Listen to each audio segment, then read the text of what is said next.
eastern seaboard. Shut off the protection grid. Oh, great.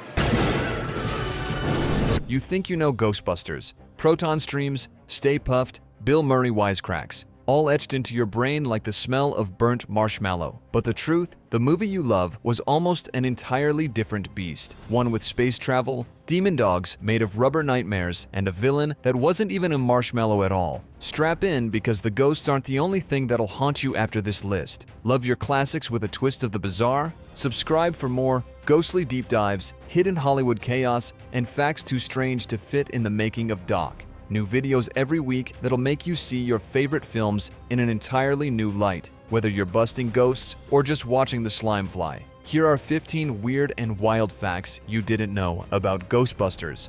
1.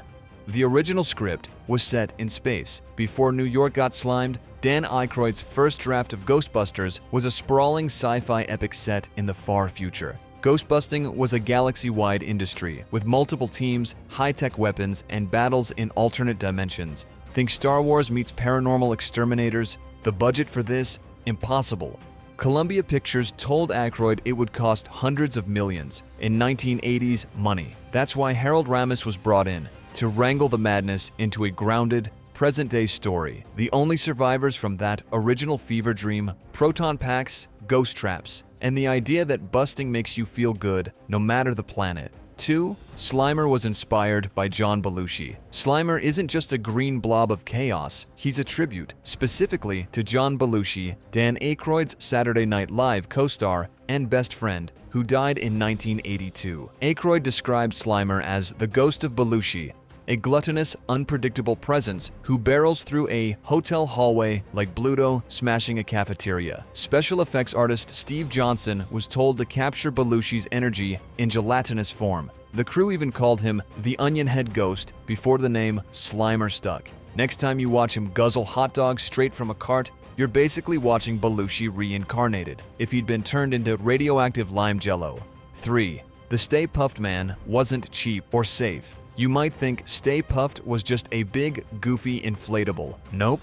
The 100-foot Marshmallow Menace was actually portrayed by stuntman Bill Bryan in a 60-pound foam suit. They built 3 of them, each costing $20,000, and then filmed miniatures of New York for him to stomp through. The tricky part? Fire.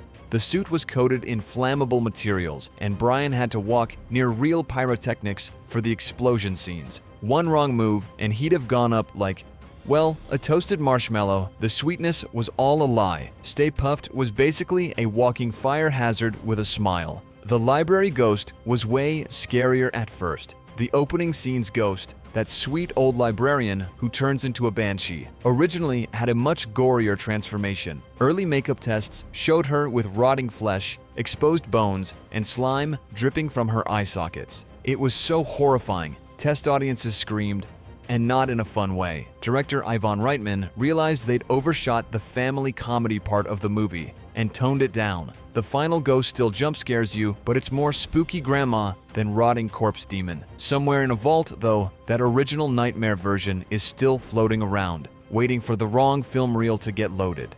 5. Bill Murray improv'd most of his lines. If you thought Venkman's snark felt unscripted, you're right. Bill Murray famously refused to rehearse much and ad-libbed most of his dialogue on set. Many of his funniest lines, like "he slimed me" and "back off, man, I'm a scientist," were improvised in the moment. This drove the script supervisors mad, but the looseness gave Venkman his chaotic charm. Murray treated the shoot like a live jazz performance. Riff, react, and keep moving. The result? Scenes where the other actors are genuinely trying not to laugh because they had no idea what was coming out of his mouth next. 6. The Ecto-1 was almost a black hearse. That iconic white Cadillac with the ghost logo. It nearly looked nothing like that. In Aykroyd's original concept, the Ghostbusters car was a jet black hearse with purple strobe lights designed to look sinister and ominous. It was supposed to phase between dimensions when they drove. But when the story got grounded in modern-day New York, they kept the '59 Cadillac Miller Meteor ambulance chassis, painted it white, and slapped on red fins. The transformation was so last-minute that the paint job wasn't even dry during early street filming. That's why in some shots, Ecto-1 looks cleaner, and in others, like it's been dragged out of a junkyard by ghosts. 7. Sigourney Weaver auditioned by pretending to be a dog. When Sigourney Weaver came in to read for Dana Barrett, she skipped the usual line delivery and instead got down on all fours and acted out her Zool possession, growls, snarls, head shakes, the whole feral dog package. Ivan Reitman was floored. It wasn't in the script, but her commitment sold the terror dog transformation that would later become one of the film's most iconic sequences.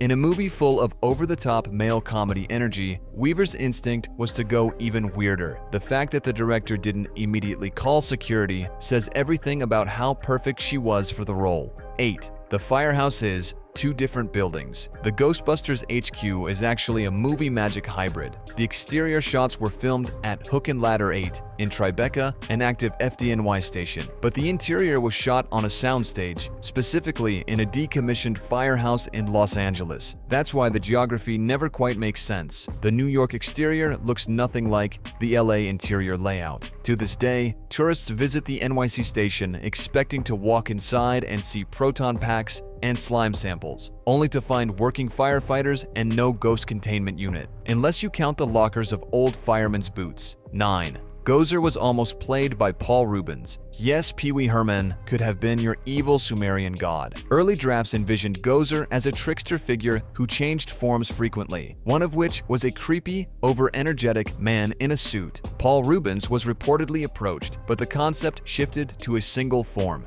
The androgynous, glittering, alien-like villain we know. Serbian model Slavica Jovan got the part, but her voice was dubbed by Patty Edwards for extra menace. Imagine Pee Wee standing on that rooftop saying, "Are you a god?"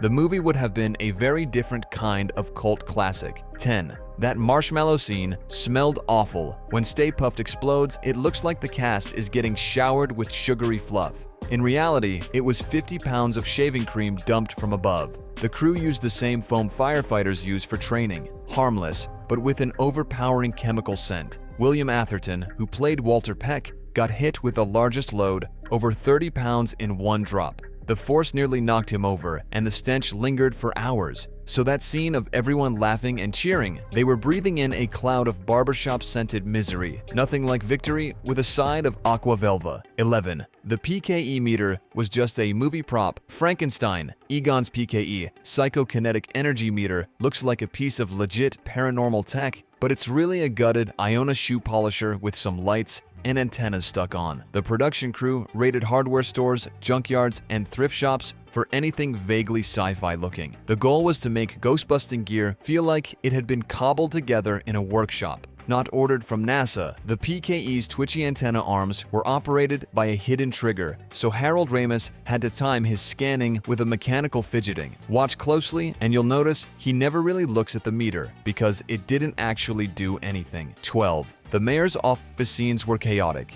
When the Ghostbusters plead their case to the mayor, that packed room of officials and reporters, half of them were real New Yorkers dragged in as extras. Many weren't given scripts, just told to argue about ghosts. The result was genuine chaos. People shouting over each other, improv lines flying, and William Atherton in full Peck mode. The mayor, played by David Margolis, didn't even hear most of his cue lines, which is why he's visibly struggling not to laugh. That raw energy made the scene feel like actual political panic.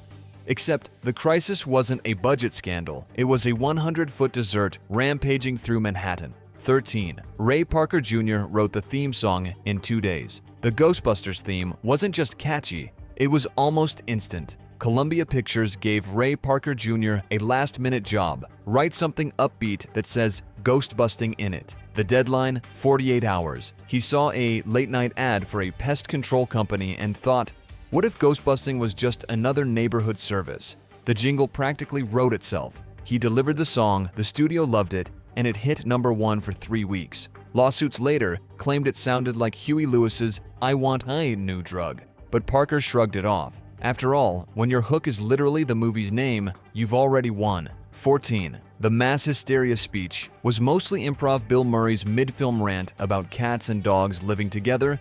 Mass hysteria wasn't entirely in the script. The original line was shorter, but Murray went off on a list of absurd doomsday scenarios until the crew broke. Yvonne Reitman wisely kept it all in. The best part? Dan Aykroyd and Harold Ramis had no idea what he was going to say, so their bemused reactions are genuine. It's one of the purest examples of Murray turning a throwaway moment into something quotable for decades. Try rewatching that scene without smiling. It's physically impossible.